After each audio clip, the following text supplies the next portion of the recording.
Okay, bro. Selamat pagi tuan-tuan dan puan-puan. Happy good morning to you ladies and gentlemen. Welcome to AeU webinar series, and this time we have a title called Human Machine Interface. And just to briefly, the fourth industrial revolution, or passionately called IR 4.0, is expected to change how we live, work, and communicate.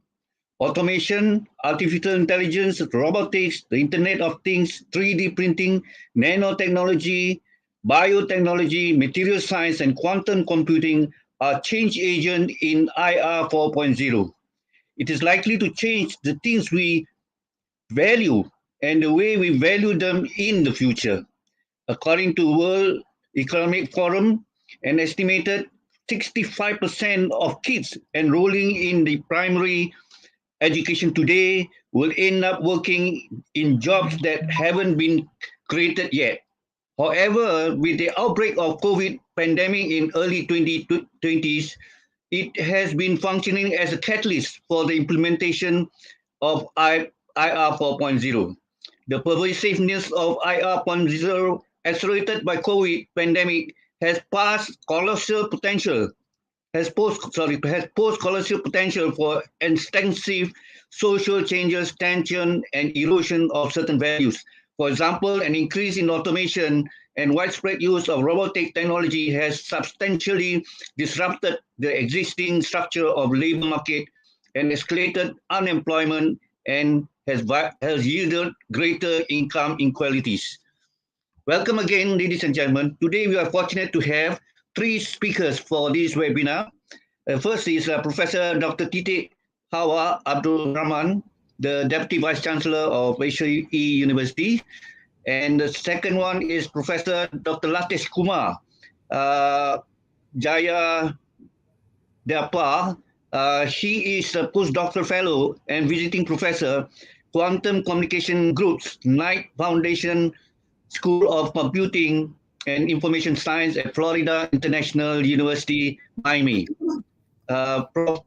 Latesh is also the alumni, received his PhD from AeU University. The third speaker is Dr. Ngu Sun Boon.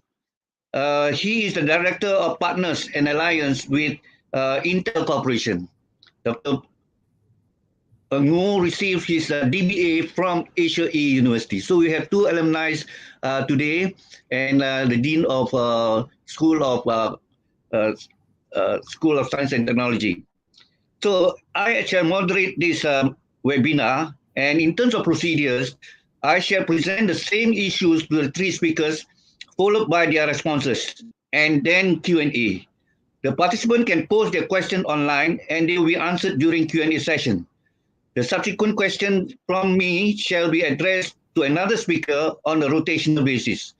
After all the speakers have given their views, there should be 1 minute Q&A, 10 minutes Q&A to summarize the topic. It is to be reminded that this webinar shall refrain from discussing any sensitive issues that involve politics, race, and religion. So welcome again, ladies and gentlemen. And the first question I posed it to Prof. Tite, then followed by Prof. Latesh and Dr. Ngu. First question, intense exposure to mass communication, integrated knowledge system, and digital marketing in IR 4.0 are likely to eradicate the sense of personal and communal privacy. Both employees involved in the production and distribution stages of the economic cycle and individual consumer will be closely monitored through artificial intelligence and digitalization, which may leave very limited space for personal privacy. Please comment. Prof. Tite? Thank you very much, Prof. Xiao. And thank you also to the other panel speakers, Dr. Ngu and also Dr. Latesh. First of all, I would like to thank everyone who are involved in this webinar, and I'm very excited to join this webinar to discuss about the impact of IR 4.0. Okay, so all of us are aware IR 4.0 is basically the fusion of technologies in terms of the physical domain, digital domain, and biological domain. And this is known as the cyber physical system, which are basically driven by artificial intelligence and robots. Yeah, so so we can see how the role of artificial intelligence and digitalization um, changing, yeah, the nature of the job, the nature of the industries, yeah, and also our life. Yeah, so we can see from the impact of IR 4.0, yeah, so many of the activities, many of the functions, yeah, in the industries has been taken over by artificial intelligence, yeah, and also in terms of how, yeah, we perform in our everyday life, yeah, has also changed. Yeah, especially COVID, yeah, has really I think expedite, yeah, or escalate the changes, yeah, due to this IR 4.0. So the impact of IR 4.0 we can see, yeah, of course, in terms of our everyday life, yeah, whereby we can see a lot in terms of our purchasing, yeah, everything is done um, via internet, yeah, online. And in fact, the AI embedded in the digital marketing, yeah, actually can help us and make us easy to purchase. Yeah, so we can see AI, and therefore deprecation of AI in IR 4.0 actually has simplified our life. Yeah, and simplify our life in terms of we can do things easily, yeah, at our fingertips. Yeah, so so we respond to the limited space for personal privacy. Yeah, I would say that uh, IR 4.0 and also the artificial intelligence, yeah, actually it can make us have more time. Yeah, so whereby all the process are simplified, yeah, and we can see the the control of the process, yeah, can be done via online. So that's where we can see the IoTs, yeah, coming up in the IR 4.0. So so there I would say that the instead of looking the negative side of IR 4.0, I prefer to look into the positive side. Yeah, how IR 4.0, yeah, can help our life. Yeah, can improve our work life balance. Yeah, because we have more time, we can work from home, you know, with the internet facilities, with the AI embedded in the system. So it really helped the workers, yeah, to implement their task. So, Prof, I what I see, yeah, IR 4.0 and of course the artificial intelligence, yeah, is not a threat to the workers, not a threat to our life, but it facilitate and make our life better. And so that's my first response to your question, Prof. Thank you, Prof. Siti. Prof. Latesh, what is your view on this? Uh, Unmute, please. Unmute. Okay. Oh, Thank you, Professor. Good morning, Professor Rasio, Professor Titik, and Professor Guru. And it's lovely to connect on such a wonderful topic that would throw a lot of lights on from the sky to the younger generation to understand so where exactly we are leading at. And I'm extremely thankful to Professor Titik that she has set an amazing foundation on this the first problem statement that we are addressing now. To add a couple of notes on the same, I would like to start something like this. See, basically, the industry revolutions from one to three that have happened now, right, has given a lot of positive hopes. Every time when we have a new industrial revolution, there is always a worry, there is always a concern that what would happen to the world. But if you look at like, and the third revolution around 1970s, that we have the internet now, right? Just because of the pandemic, imagine that there were no internet. How could be the life going on, right? Most of the time, only the computer science is the only domain or the group of or the set of people or part of communication. But this, the unpandemic thing has exposed everybody to the global communication system. So I see along the lines of Professor Chitik, yes, IR4 would also do something very close to it, but there are some topics which I would like to bring on how IR4 could not be that much impactful and useful when compared to IR3. To start with, the global digitization that is happening around now, right? Earlier, the internet was only in a group of offices. Now it is everywhere. Now, having said that, right, the privacy is the first most big concern for anybody. To be honest, like freedom comes with responsibility. Now, if you are an owner of your own, now I can do whatever I want. So, to give a very simple example, the computers that we were using back then in 1970s and 80s were very free. Now, the computers that the current generations are using is always risk, and you don't know what is happening with your computer. The moment when you are connected to internet, there are good things, there are bad things. Now, how would you know what is happening? Now, going with the AI in place, as Professor Titik absolutely very clearly mentioned, like AI has helped, that it has given such a beautiful benefits to the human world, that being at home, you can do anything that you want today. At the same time, I would also see, now you have the benefits. Now look at the other side of the AI impact, meaning to say, let's say there is an a proposition system which is working on one of the cloud-based service. Now users get into the system, use the AI-based system. Users would give the receive the response.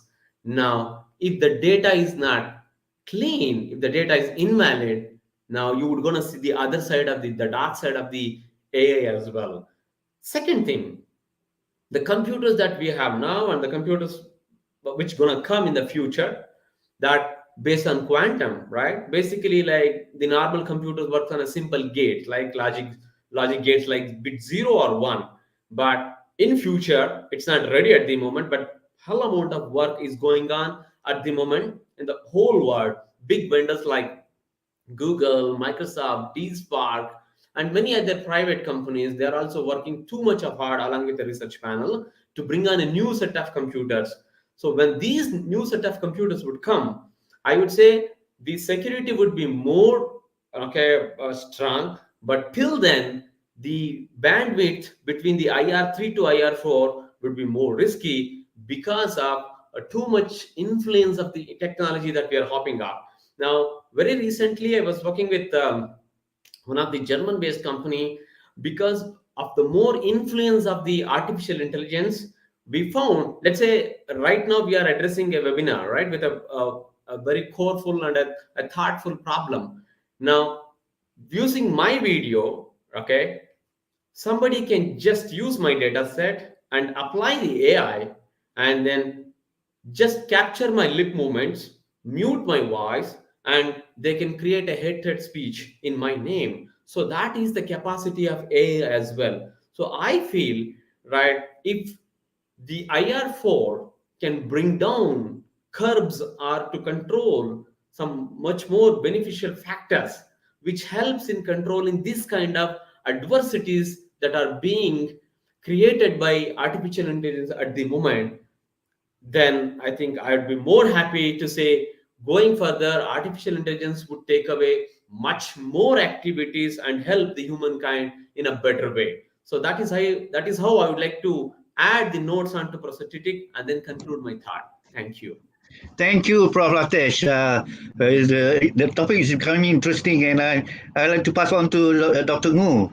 What is your view on IR 1.0, and especially touching on the privacy part of it?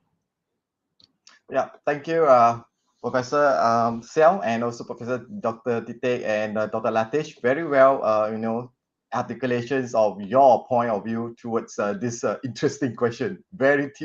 I think if you want to deep dive, it may take us 3 days, 3 nights to discuss.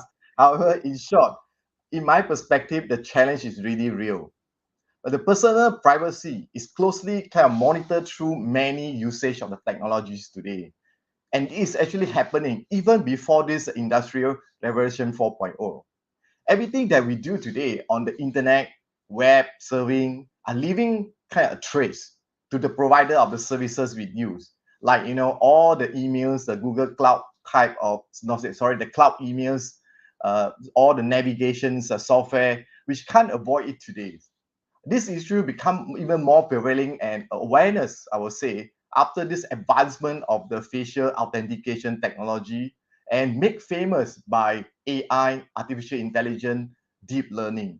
So I give you an example, like, digital signage, self-service kiosks, GPS tracking apps, e-wallet, or even the CCTV, when you step in the shop, can perform all this personal data learning. They will collect some of the information like, who are, is it the gender, is it the age, and so on. All this data could be collected. The fact is we are already exposed, but it is just become more pervasive.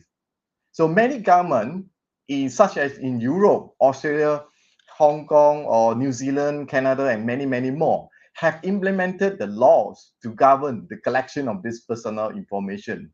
That's why it's so important that this action have been really taken by many countries. Like GDPR in Europe is one of the good examples and how this privacy data could be and should be treated. And we need to have one, perhaps, for Malaysia. If Malaysia is not having it right now or not holistically enough to cover or in coverage for that. Example like creating this ethical policy, example, and governed by the authority body. So in addition to that, besides the government body, organization needs to be more responsible on the usage of the data and ensure all the full compliance to the law and regulation in place. Thus, I would say that self-government is really needed in most of the cases. If you notice that happening, happening that on this topic, we call it a responsible AI or ethical AI concept, have been introduced like 2 years ago to promote the self-government on the use of this data collected and processed through AI technology. So we need this internal realization. I think awareness like today, the talk that we have, to educate the public and the user.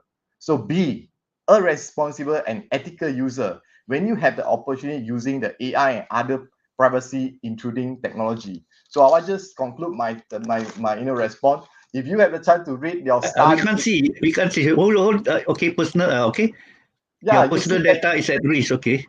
This is a today newspaper on Star, and it's talk about how the personal data privacy have been intruding to every daily use of our life. Thank you, Professor. Thank you, Dr. Ngu. Yes, so we see the positive and negative impact of the AI. So we move to the next question, which I will pose it to Dr. Latesh, Prof. Latesh. The increased automation and digitalization is bound to accelerate the isolation of individuals as economic units and weaken existing bonds of families and kinship. Traditional social relations that starts from the family and expand through neighborhood groupings, religious affiliations, and hometown association could weaken, produce a vacuum of belongingness over the course of paradigm transition. Do you think such observation could happen? And if so, how could you overcome it? Over to you, Prof. Latesh. Thank you, Professor. Like now, I think brick by brick, the talk is getting up more weightage. Like, to be honest, like back then, like when I wanted to speak to Professor during my time, it is only through emails, right? There were 20 years ago when people wanted to talk to somebody, right? It was just emails. So all your emotions and feelings were to be written and articulated by looking at the recipient uh, level, right? But now, what has happened?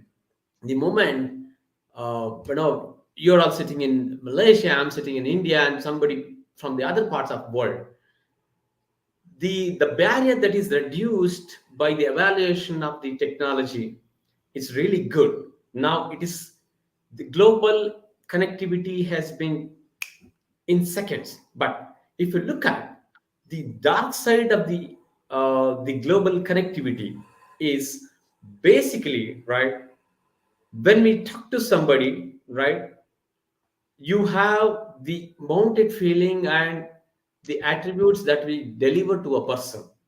Now, if I want to say something to somebody in terms of technology or non-technology content, right, there is a free flow content which I can express on my own. But now, because of the technology, even if I'm presenting, I can do multi different tasking. The first thing, right, point to be noted. I'm gonna stress on this. The second thing, so just because the technology, if you look at, there are 5 people at home. Basically, the people spend much of time on the digital gadgets, not on personal time. So this is more, harmful, and it is also creating the distance between the man to man or human to human relationship. Third point, because of the technology that we have, like take for any example, like your WhatsApp, your Facebook, or any other social media, something like you could be a Twitter, LinkedIn, Instagram, or could be any other 100 different the media applications that we have. All these applications, when they are used to communicate from a person to person, a person to a other society, the information is communicated in their own feeling. Let's say I would like to say something, I posted it on my understanding and my language, but the technology that is powered or used in the system now can do a regionalization, or which is called as localization, conversion of the language. I say, okay, it is extremely good, but when the technology that is used using one of the AI feature called NLP, natural language processing, when that conveys that message to other languages, let's say take to Malaya, or could be a Spanish in Hispanic, or it could be an African language, or it could be an Indian, any subcontinental language, because India is a country which has like 32 different languages. The interpretation of the words are in different way. Now, one word here and there creates an headism between the people, because the message, the total message conveyed is just completely lost. So over there are a hell lot of amount of work is being still going on to make sure the information that is being communicated from one to one is absolutely delivered 100% precisely. That's why most of the AI model, it could be your SVM model or any other AI model that we talk about, regression or any other stuff, they are working hard to make sure that the information that we broadcast is pitch perfected. Second thing, looking at the second part of the question, as the professor mentioned, the traditional social relations that start from the family and expands through the neighborhood groupings. Yes, how exactly it is? Back then, the traditional belief that we had, and then the traditional belief that we have now is completely less. The barrow is reduced. Why? Because technology is becoming more and more important than anything else. Because people are getting more and more amount of knowledge, harnessing the knowledge feels like people will have going above the nature. They feel like I know something which, to be honest, let's say how exactly an intestine work. People did not know. We used to go to a doctor, or maybe one of your neighbor or one of your family member would be a doctor. I used to go him and ask him, okay, talk to him. That way, I had a very good relationship all the time. But now, being having a technology, I just go to Google, or I just go to YouTube, or any other NIH based or medical based application services. I say how exactly an intestine work. Then I would get millions of videos, and I'm educating myself, whether it is right, wrong, that does not discriminate here. I get the information now. After getting the information, when I go to a doctor or when I go to a neighborhood and then ask them question to get clarified, now the genuine person, when he gives me answers, right, I have a doubt. I have a susceptibility to authenticate him. Okay, I read something here, he says something else, but I see something different here. So that's how the technology, though it is good, until unless it is properly not authenticated, and it is very difficult job to do it, the human to human relations is getting apart. So I say there has to be a large amount of work on IR4, especially on the Google 3 that we talk about. Google Web 2 was there, Web 3 as series has launched. I would say Web 4 and Web 5, along with the going forward deep neural networks, or could be a quantum computing, or could be the next level of your information processing techniques, should bring in a valid protocols or governances that will authenticate and evaluate or sanitize the content, just like a Wikipedia. The moment when you post something, Wiki team would immediately confirm. If you are posting something wrong, they will write back saying that, okay, your information is false, sorry, we cannot accept. And if you keep on doing it, you're blocked from that particular hosting or in order to interact with the wiki services. Just similar to that, anything that user wants to post which is useful to human or humankind should be properly authenticated. By this, the information age would like to should help people rather than disparating or creating the bandwidth with the people. So that's how I would like to start with, and I would like to pass it on to the other professors who are going to add Yeah. valuable thoughts on this. Yeah, Thank my you. observation. Thank you, Professor Test. My observation is that when we go to a restaurant, everyone is supposed to be chatting with one another, but they are mostly on the handphone, looking at the handphone. Yes, So, over in Dr. US, Mo, like they give of $10 if you are not using your cell phone. If your kids are not using any tab or something, you get that 15% of discount on your bill. So that is how the technology is pushing us to be, collective together. I'm sorry. Go ahead. yeah, Dr. Mo, what's your point on what's your view on this? Well, thank you, Professor. As a technology advocator here, I may have a slightly different opinions on this topic, this question. Basically, I believe that technology is a double-edged sword. You use it for the good thing, it will turn out to be a good outcome. And you do it otherwise, definitely it will may actually harm. I remember, Professor Sel, you shared before, right? A book Yeah. can be a source of the knowledge and as well as a weapon. Say, remember that. So, the technology is being used in our daily life and you cannot disconnect it from it anymore. Many years ago when our kids is a TV, right? Now it's a computer and smartphone. So in my personal opinion, if you use it right, technology can help to keep us close, draw us near, even though we are far apart. Just take example of the current pandemic situation. During the lockdown, MCO, we are being separated physically in order to stop the spread of this COVID-19 virus. Without the digital technology at hand, we cannot work from home. Students cannot even study online virtually.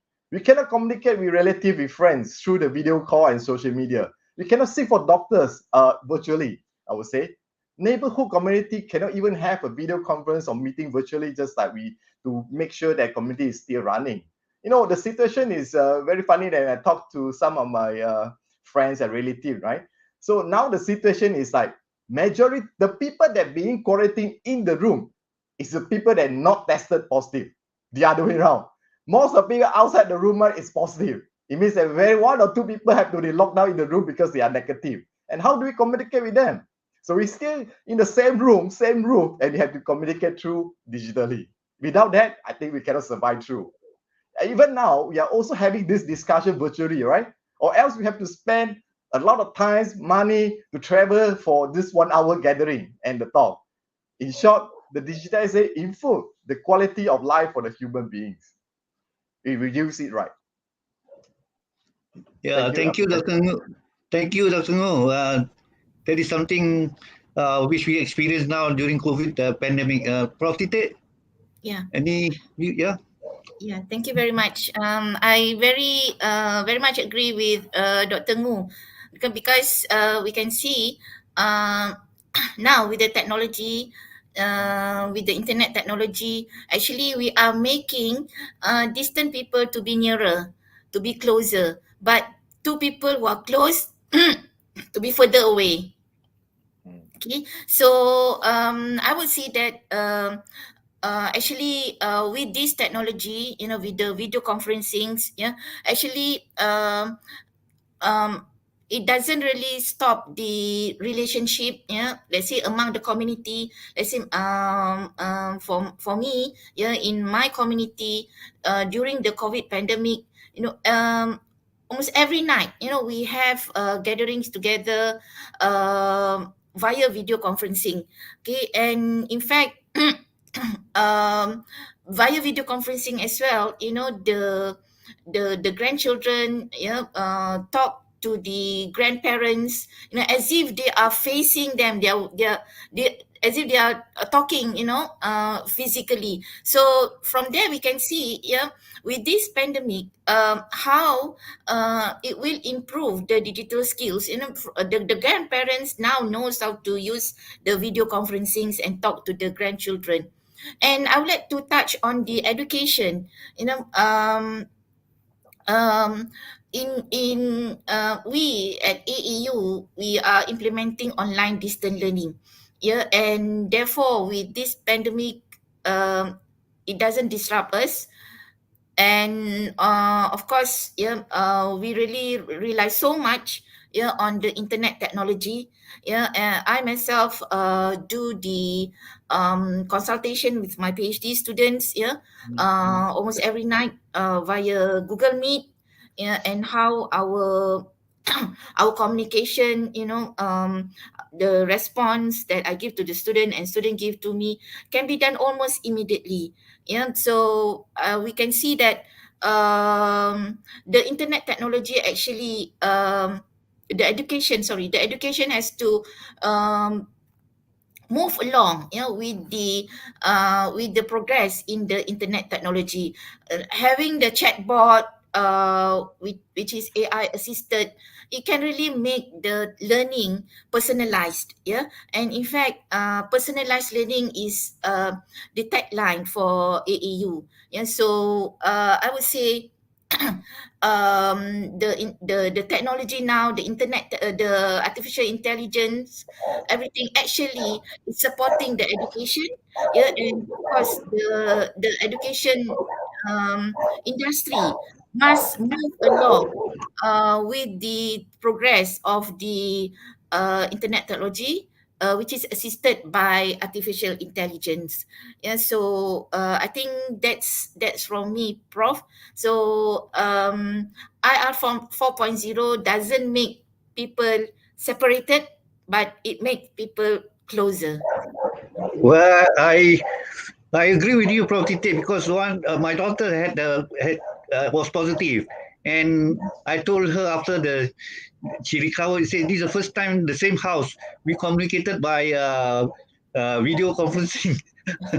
So, but I wonder how people communicated during the Spanish flu those days. So Oh. anyway, we move on, and to this time I pose it to Dr. Ngu. Common values transferred from one generation to the next, such as faith, ethics, decency, respect, tolerance, justice, and compassion, might increasingly difficult to disseminate as humanity is surrounded by integrated network of machines, robots, and computers. Please comment on this reservation if IR.0, which is further escalated by COVID pandemic 19. Yeah, thank you, Professor. Yeah, as I kind of commented previously before, of course, there is certain extent that over relying on the machines, computer, even the handphones will cause a digital divide and loss of human touch. However, there's a will, therefore there's a way. According to Kate Hampton, an associate professor of communication and public policy communication at Rutgers University, in his recent finding that user of the social network tend to have a more closer relationship, and not just online, but turn out in real life as well. So why you say that? It leads to more offline interaction after this online interaction. There's no evidence that to show that the digital interaction are replacing by the face-to-face interaction nowadays. The research found that user of the digital technology are also the heaviest user of the public space, such as cafe, restaurant, and religious center. That means online conversion often lead to the in-person cafe and dinner time, dinner date or whatever. Just like my daughter always said after the social media, then she'll say, "Okay, see you later for the dinner." She had to go out after the the social online communication and meet face to face with the friends. And those relationships, secondly, I would think that those relationships could be actually closer than just what Professor Tijay just mentioned. Some of the Facebook user also score higher than non-user in the measure of the social support. They have more friends who are willing to and will be able to offer the services and advice, compensation, combinations, and also the physical help as well. Regular user of the cell phone and instant messenger also have more close ties to each other. The digital technology provide a platform to ask for the help is very quickly and build the trust and respect and the bonding. This is what we actually implemented lately. When during the pandemic we can't really go out, we set up associations called Penang Care Alliance of Penang Care Society. We are able to get all this NGO, get it closer as a community to support the community, as an example. Thirdly, I would say that technology helps the relationship last over time and the distance. For relative and the friends who can't always meet in person, this technology really help us to stay connected. In the pre-digital days, if you move out of the town for a new job or switch school, you will have it was a real challenge to stay in touch no matter how close you are. I'm sure all of us had experience, right? After school, you say bye-bye, you don't really connected in the old day. And I want to give you a real example as well.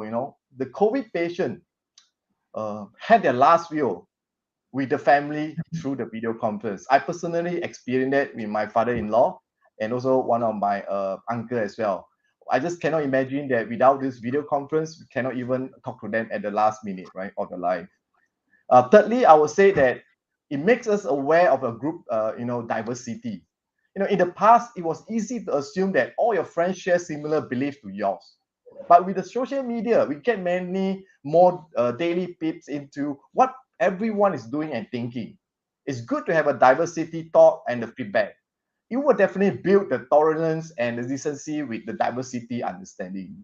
And lastly, I would say it create a new communities with digital. In the old analog days, you were limited to whoever you was around with you and was which organizations were nearby. But now you can access a community based on belief, interest, and share goal. Without any borders anymore across everywhere in the country or any single any area. This is a new society value I would believe that were created with this new technology. This new society can also help to preserve and promote our inherited culture worldwide.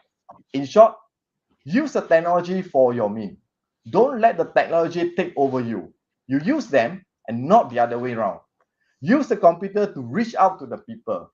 Use the robot to perform the job faster and more efficiency so that you can finish your job and have more time to share with your family for the family bonding.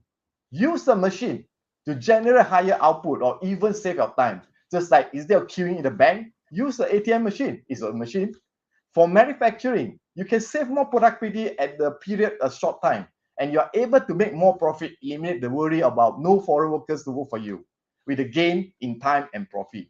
You can spend it with all the love, your loved one, and help the needy. Humans lies on human. No robots or machine or computer can take that away. Hope that. Thank you, Professor. That is my thought. Thank you, Dr. Ngo. Prof. Tite, over to you. Yeah, I agree very much to Dr. Ngu. And when you say actually from social media and it will grow and develop into a relationship, it's actually happened to my second son. He met his wife through a social media. and finally they make a date and they decide okay they can go along together and they got married. Okay. Yeah. um, we can see that of course there are bad and also there are positive um, impact of social medias or the internet technology, okay, whereby of course it's up to us, on how to use it. The ball is in our hands, whether we want to go to the left or to the right.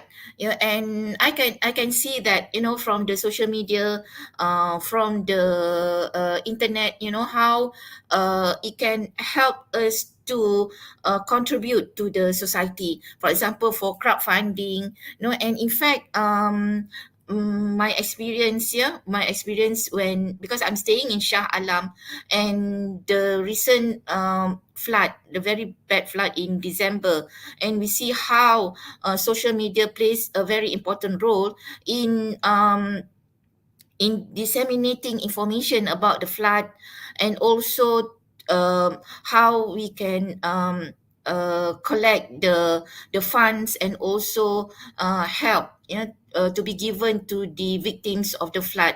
So actually, social media plays a very important role, during the major flood in December. And of course, we see that actually, from the social media, that's where we make connections. Yeah, we met our primary school mate. Yeah, so it really, instead of making us become an individualistic person alone, but it's actually connect us with our friends and our old friends.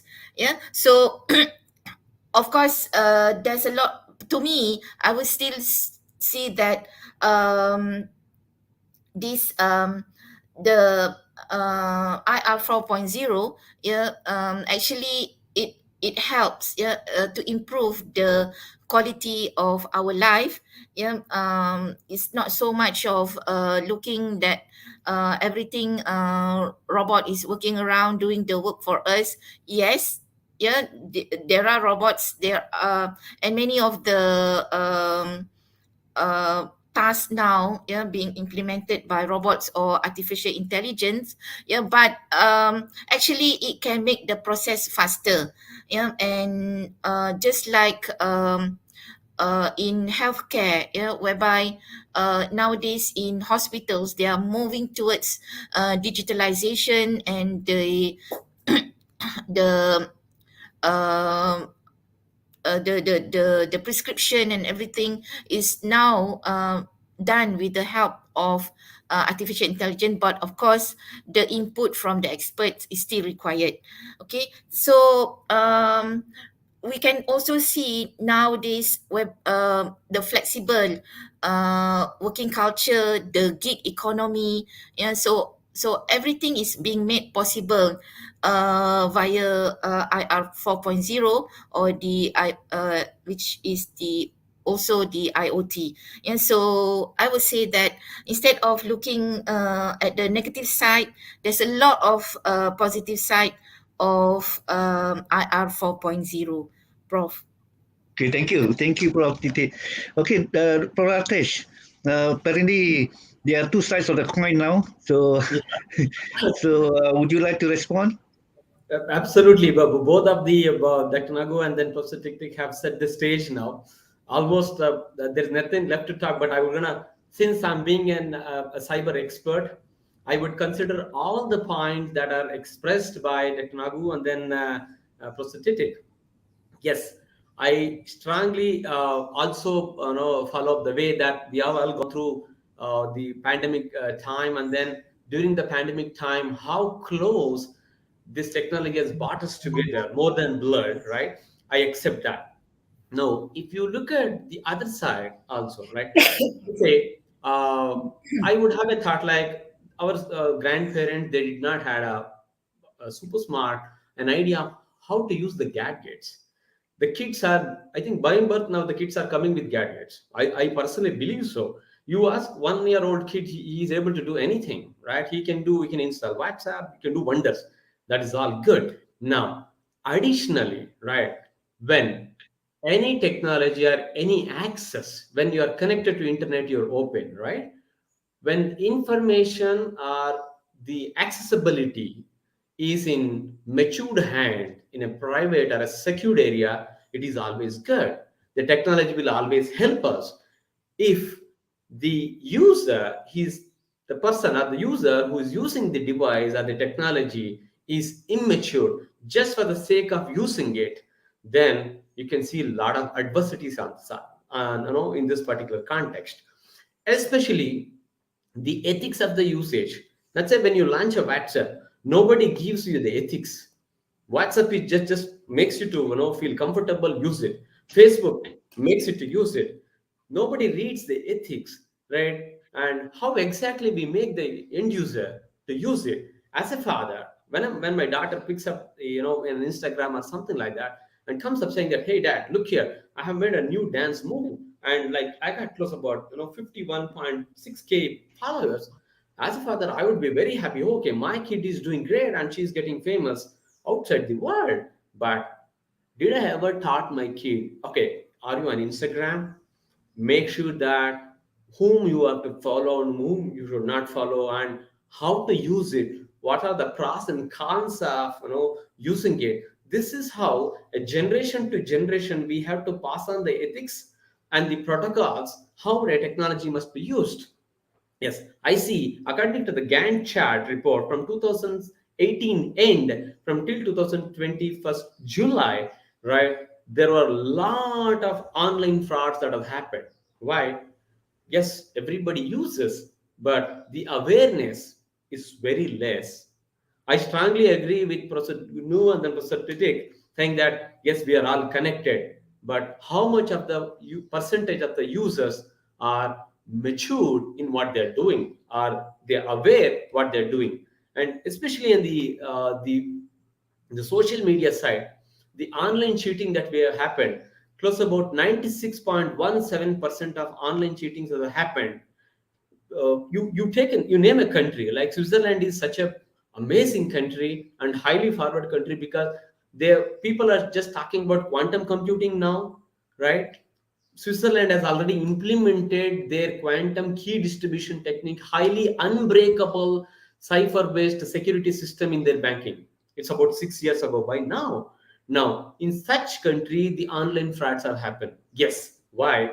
Because we don't have a proper way or a proper channel where we educate users what to do and what not to do, because nobody has the patience to run through the standing instruction. Everybody wants the results and everybody wants to use everything. On that grounds, I thank both Professor Nugu and then Professor Titik saying that yes, technology is connected, it is always good.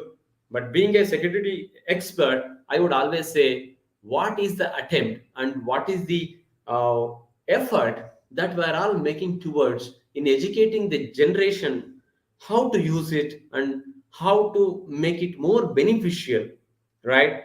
To going forward to make the best usage of the available, it could be AI based or it could be any other technology in future that is coming up with too. So that's how I would like to conclude. Thank you. Thank you, Prof. Latesh. This brings us to the last question, which so far the speakers have been very positive, saying that we must use technology wisely. But what happens if we fall into the wrong hand?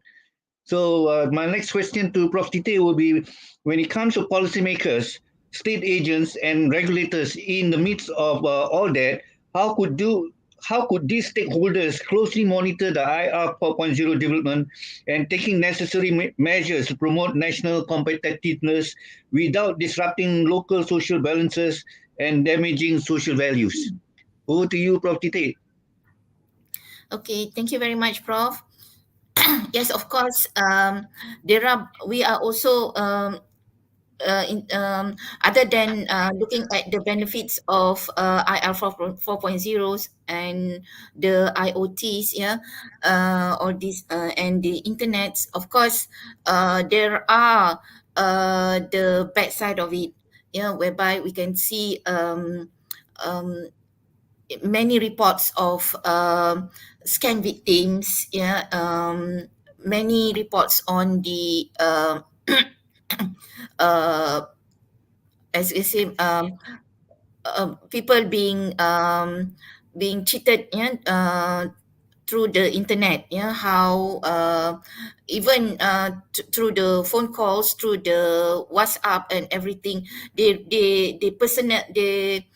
impersonate, yeah, let's say someone impersonate Prof Xiao asking for money, and use Prof Xiao profile picture, yeah, in the WhatsApp, yeah. So of course, of all these, yeah, we must have we must have a law, yeah, we must have a law to control this. So this is where the role of in Malaysia, the multimedia communication agencies, yeah, to look into the become the regulator, yeah, to controlling, yeah, the activities, yeah. So policies must be made, yeah, and also the it should be these policies and this law or this act, yeah, should be a hindrance to people who wants to do or who wants to manipulate, yeah, the technology, yeah. So now in Malaysia we have cyber security who's looking into any cases or any activities of hacking, of scamming and so on, yeah. So so yes, there are threats, yeah, but we should not be overcome, yeah, or we should not be overcome over threat, yeah, by all these negative side, yeah. So still, um as Dr. Latesh mentioned just now, yeah, each one of us, yeah, we must know, and we must have our own rules, yeah, in using the internet. So trying to avoid ourselves, yeah, be very careful and try to avoid ourselves from being the victims, yeah, of internet cheating or scam. So knowledge is very important, yeah, and of course the um, awareness, yeah, is very important, given by the government, yeah, and also given by the authorities, yeah, to make users of internet aware, all of all these people who wants to do who wants to manipulate, yeah, the technology. So that's from me, Prof. Thank you, Prof. Tite. It looks like uh, the people like me who is not technical savvy or IT savvy will be probably will be the target of the scam.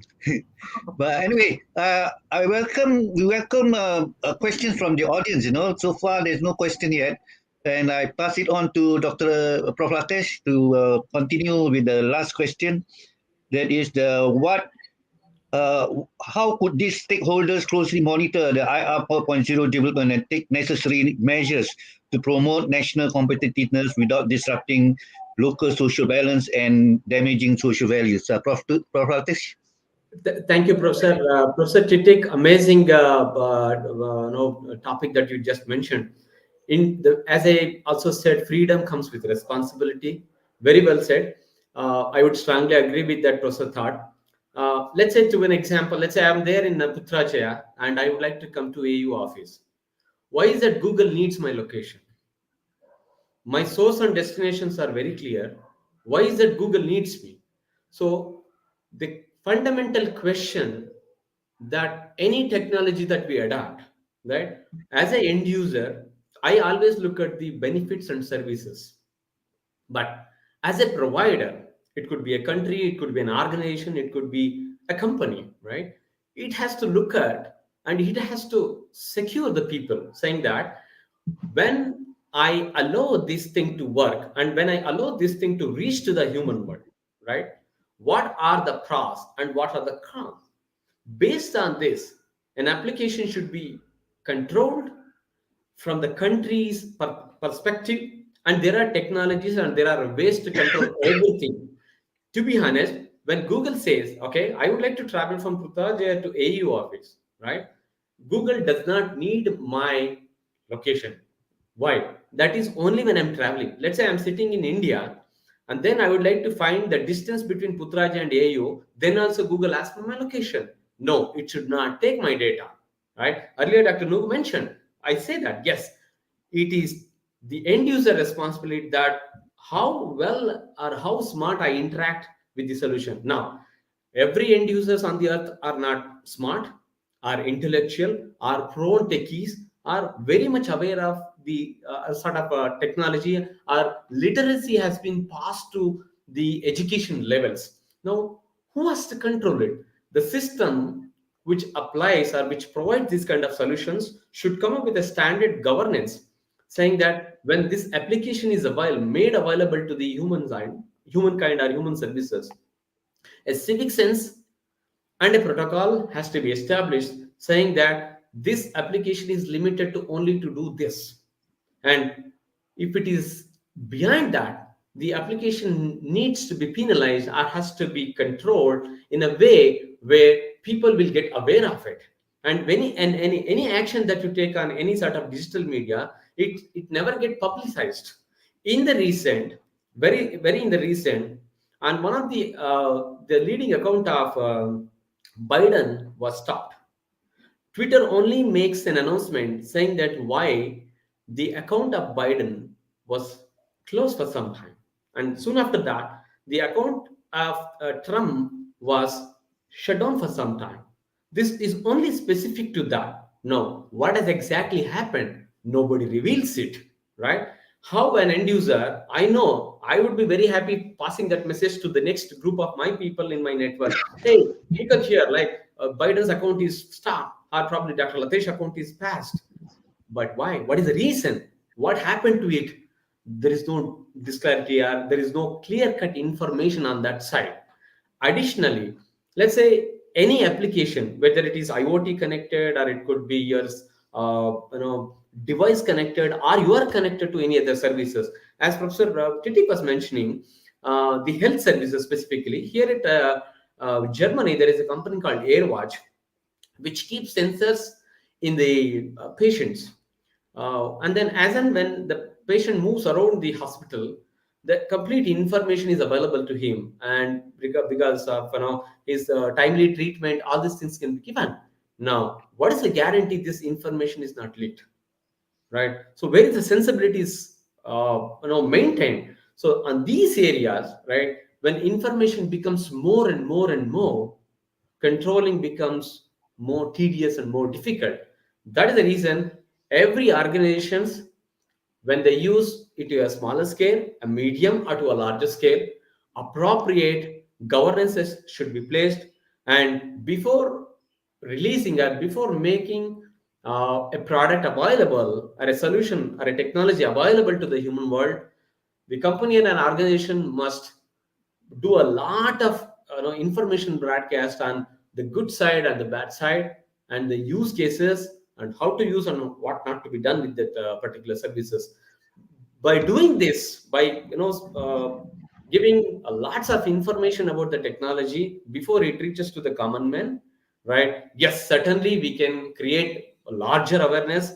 And as like Professor Titik and then Dr. Nu was mentioning, this can be taken to a larger heights where technology can do much more wonders in coming ages. Thank you. Thank you, Prof. Latesh. Dr. Ngu, you are a practitioner, so what's your view on this? Yeah, thank you, Professor Xiao. Good sharing from Professor Dr. Tete and Prof. Dr. Latesh. Definitely, from my personal point of view, in my opinion, the policy maker needs to create the opportunity for the usage of the technology from IR 4.0, while government needs to provide the direction and helps on driving this IR 4.0. I want to applaud the Malaysian government lately that on the launch on the Malaysia Digital Economy Blueprint, or simply we just known it as I think My Digital in last year in 2021.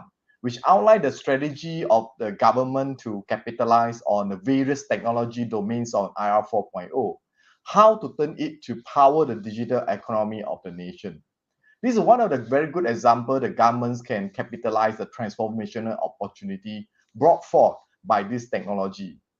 Besides that, I remember that back in 2018, I read that government was also launching the nationwide strategy for Industry 4.0 through the Industry 4 Forward plan, which addressed the need to energize the digitization of manufacturing industry. Having this plan in mind, everyone can use it as a guidance to address the opportunity brought forward by economic activity. Government can playing a very important role of guiding, catalyzing the industry by creating the blueprint, share the IP, and letting the private sector to drive the economic activities is the right approach. Government agency like KPKT, MOSTI, KDN, and many others, right? AeU, JPA, can collaborate with the industry associations like Malaysia Semiconductor Industry Association, FMM, Cementa, and so on, or for the SME to seek the feedback and challenges of implementation to continue to fine-tune the policy and the blueprint. And last but not least, as I mentioned before, to make all this happen, we need to create the ethical policy and govern by this authority body. Responsible AI and ethical AI concept in this IR 4.0 need to promote the self-government on the use of any data collected and processed through the AI technology. We need this internal realization and awareness to educate the public and the user. Be a responsible and ethical user when you have the opportunity to use the AI and other privacy intruding technology. That is my personal point of view. Of course, for the detail, if for those online, you can actually do a browse on epu.gov.my. I'm sure that you can actually get more detail about the National Fourth Industrial Revolution Policy. Thank you. So far, no questions from the audience. So I would like to end up with one of the questions here, because most of you are experts in IT, AI, and IoT, and I'm not so savvy in this. So I would like to know from you, what would AI be maybe 10 years from now? Over to you, maybe Prof. Latesh. Okay. Okay, thank you, Professor. You claim you're so naive that and so innocent that you claim that you don't know, but you're asking such a large volume of question. Actually, okay, thanks for that question.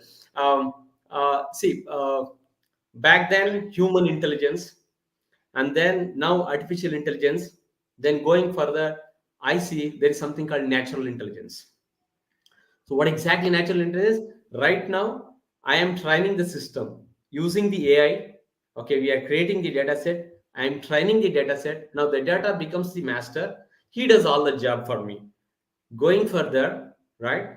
If you have what do you call an heterogeneous form of data, right? The AI that comes with a natural intelligence should be able to easily read the brain. Let's say we are having this kind of discussion now. Only when you ask this question, I came to know that, okay, what would be the life, or what exactly AI would in after 10 years. Now, if I have my natural intelligence, since we are talking more on the AI part in the whole webinar, right? My brain should be able to predict your question. Yes, you could be able to ask me a question on AI. What could be the life cycle for the AI? So that is the capacity that's going to happen in next 10 years. To be honest, now in the recent, like I'm working with one of the what do you call this, National Oak Ridge Lab, an established lab in United States of America.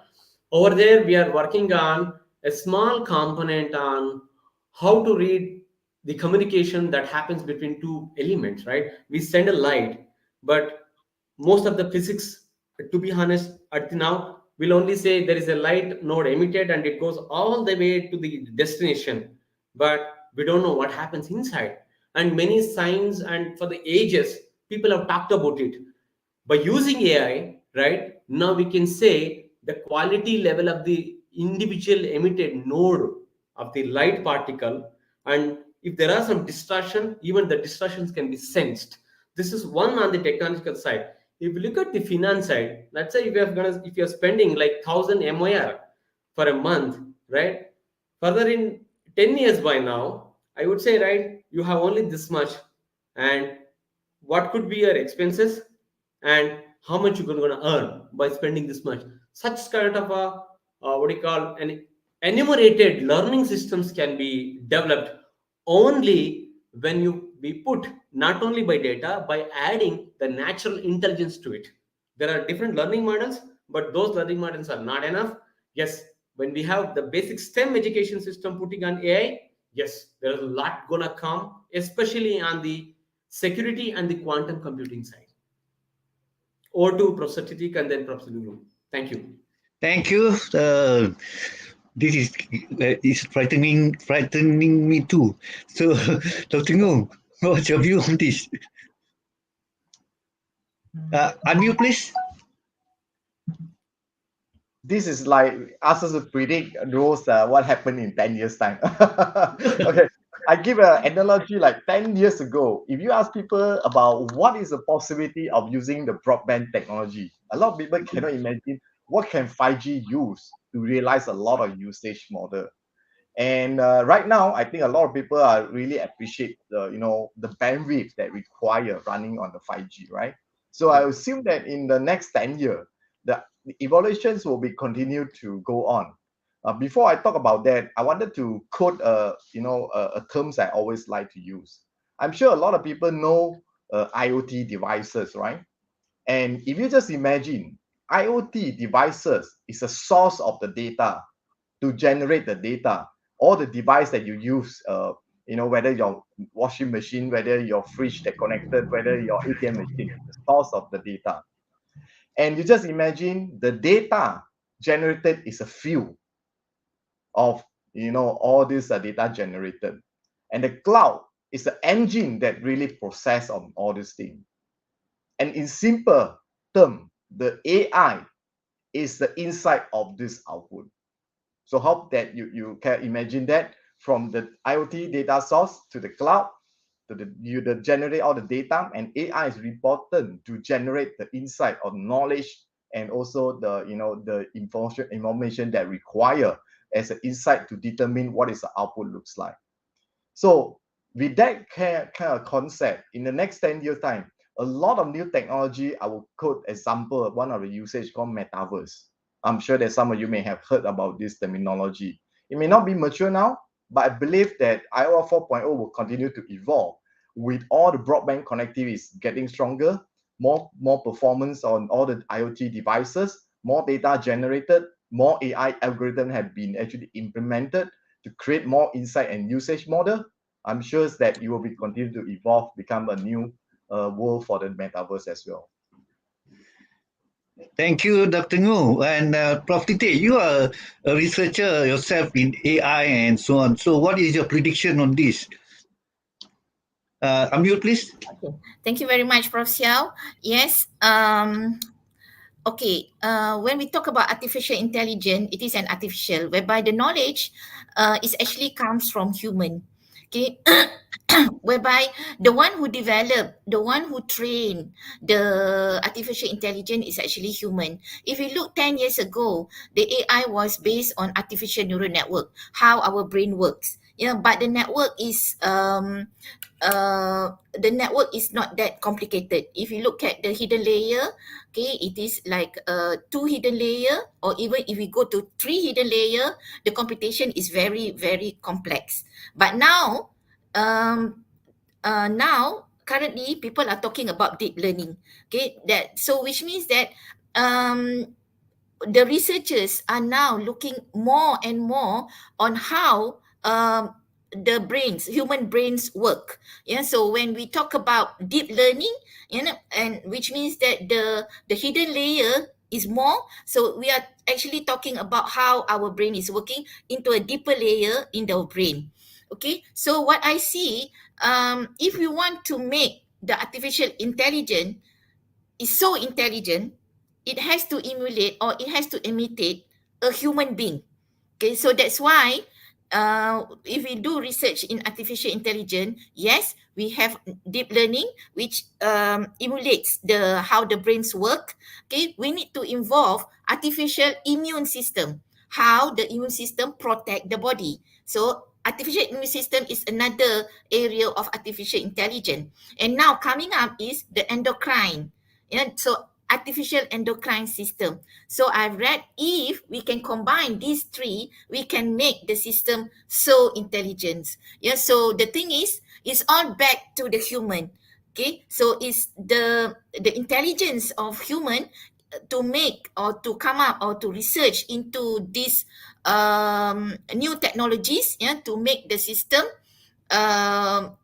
better. Yeah. But of course, it depends on the needs of the human. Yeah. So how we want to what extent, yeah, we want the technology to help us. Yeah. So that's why to me I think how is it going to be artificial in the next 10 years. Yeah. So we should work towards making the system think like a human, operate or act like a human. So I'm looking into the combination of the deep learning, immune system, endocrine system. So it can really emulate how the bodies work, and it can become a very intelligent system. That's what I see as a Very good. researcher. Thank you very much. And with that, I would like to end this webinar because there was no question from the audience, and uh, so I would like to thank Prof. Tite Prof. Tite and Prof. Latesh and Dr. Ngu for sharing your experiences and knowledge with us. And as for me, I learned a lot from today's discussion because I'm not aware of such changes have been developed, and I hope the audience too will have something to gain from this webinar.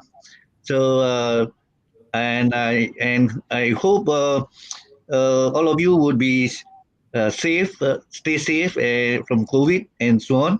As what Dr. Ngu say, those stay in the room are what uh, positive, well, outside is negative, is it? Or the other way around? Okay, so with that, once again, thank you to all, Prof. Tite, Prof. Latesh, and Dr. Ngu, and also to my technical team, Mr. Andre, and also to the audience for patiently hearing us for the last 1 hour 10 minutes. Okay, so with that, thank you all. Yeah, thank you all. Thank the panelists. Thank you, Professor, and thank you, Professor Du, and thank you, Professor Tiki. Thank you. It was nice meeting you all. Thank you. Thank you. Have a good weekend. Stay safe. Thank Yeah. you. Thank you.